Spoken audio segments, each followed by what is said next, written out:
One night in the spring of 1997, I found myself stoned in a Rhode Island parking lot with my then idol Evan Dando of the Lemonheads. I was 19 years old. We were staring at the comet, Halebot. The Lemonheads had been my favorite band for 5 years since I was 14. Here they were at URI when my friend Kevin went to school. Kevin called me at my parents' house in Connecticut, and before I got in my car, I put a pair of clean underwear in one pocket and a big bag of grass in the other. The latter was what got us on the tour bus, where we drank and shot the shit with strangers, and passed the pipe, where Evan Dando let me play his splendid Gibson Hummingbird. "You've got finesse," he said. He spoke slowly and deeply. He took the guitar and corrected me on one of his songs. He played some late Beatles, and the people on the bus sang like the Manson Family with none of the darkness. Halebach was big and bright in April of 1997, a white light with a bleary tail stationed between the earth and the sun. What he and I talked about in the parking lot was the Heaven's Gate cult in Southern California, whose 39 members had just committed a mass suicide, believing there was a spaceship behind the comet reserved for their souls. They'd evacuate Earth while it wiped itself clean for a new civilization. Then they'd come back. They ate applesauce laced with cyanide. They drank vodka. They put plastic bags over their heads in their creepy bunk beds in identical clothes with identical hair. Each person had $5.75 in his front pocket. We laughed about it, but for me, it was no more bizarre than what was happening that moment. Evan Dando took my hand and led me up the stairs of the bus. We walked past the strangers and the band and Kevin. He took a beer from the refrigerator, a Sam Adams Pilsner, I remember, still holding my hand, and he took me by the bunks into a tiny room at the rear. He closed the door. We sat down together on a little sofa. "Will you read a poem to me?" he asked. He opened a worn book sitting there to Pablo Neruda's "Through a Closed Mouth the Flies Enter." I read it stumblingly, but the guy actually wept. He started sobbing, still holding my hand. I suppose this was the point where we would make out, where a bra would come off and pants would come down. I was in a little groupie den after all, and a lot of girls wanted this guy, his face in so many magazines through the decade, a face on my bedroom wall. But also tacked to my wall was a large poster of Posh Spice, a photograph you may remember, Posh standing and pouting in a short black dress with her legs spread a little. On the bus, Evan Dando's features were smooth and divine, but I couldn't do it. I found one flaw, a pockmark near the center of his forehead, and I kissed him right there. He laughed and inserted Neil Young's On the Beach into an 8-track player. In the little groupie den, there were the words of that poem, the taste of that beer, the songs on that album, and another sense of something else. We talked until someone knocked on the door and said it was time to go on stage. At the end of the night, Evan Dando went off with a girl who seemed a much surer blowjob than I did. The Halebop comment dissipated weeks later, perhaps to haunt a kid questioning her sexuality in another galaxy. I like to think at 19 I had the standard markings of a homosexual raised by Irish Catholic Republicans, such as bitterness and confusion. Me, the youngest of 5, with the others gone off to marry, to procreate, and to make as much money as possible. At least that was my father's wet dream for his kids. To be an Irish Catholic Republican is to make lots of babies and make lots of money, yet derive no obvious pleasure from either. To quote Morrissey, nature played this trick on me. I was just shamed burnout back in my old bedroom after failing out of the Catholic college my father had selected. His voice boomed downstairs every time Bill Clinton came on the screen. I blew pot smoke out my window into the cold air over the golf course on which we lived. In our house, golf was less of a sport than a venerated entity. Golf was up there with Jesus Christ, according to the apostles, or a good steak. My father wandered the course at dusk with a cocktail. He returned with people's hook shots bulging in his pockets. Upstairs, Posh Spice radiated. She was so hot. Downstairs, Dad built roaring fires. His face grew red as he drank scotch and hated Clinton, and especially hated Clinton's wife. Why? She's dyke, he explained. He shook his head and fed the fire. I worked at a gigantic seafood market in Wethersfield, pulling orders among the fellow hapless in aprons covered with guts. A coworker named Frances Rodriguez moonlighted at the Burger King next door. She was my age, but she had her own place in East Hartford. She had large brown eyes. She wore black nail polish. Her Dickies work pants were tighter than everyone else's. All of us wore thin white shirts with our first names sewn in happy cursive below the collar.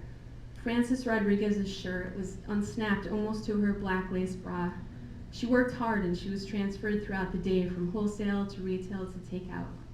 Her shirt was stained with oil from the deep fryer, grease from the hydraulic forklift, and translucent from hefting dripping crates of lobster from one tank to another. Me, I pulled delicate bones from salmon fillets with pliers. I peeled shrimp. I waited on people.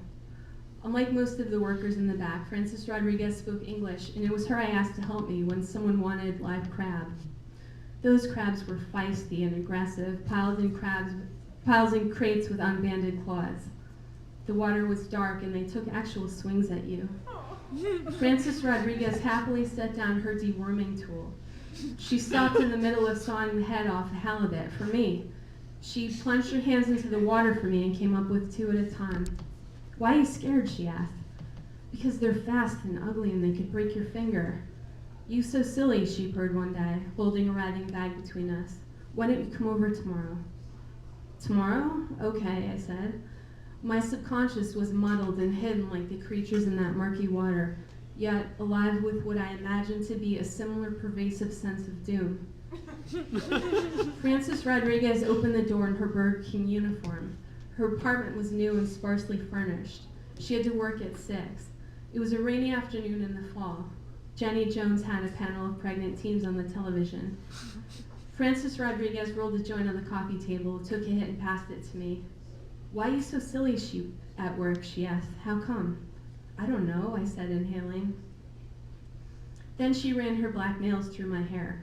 She stood and turned off the light, just as the drug entered my bloodstream, opening a wider chasm of paranoia than I'd ever known. I thought maybe we could just talk, but we had nothing in common, except for one thing. The front door was right there. Behind it lied a bright hallway and a staircase that led to a parking lot in my car. I could get up and leave. I should get up and leave. But Frances Rodriguez lifted her Burger King shirt. The name tag Frances disappeared. The shirt fell to the floor and I thought, "You can leave, you asshole, but isn't this what you always wanted?"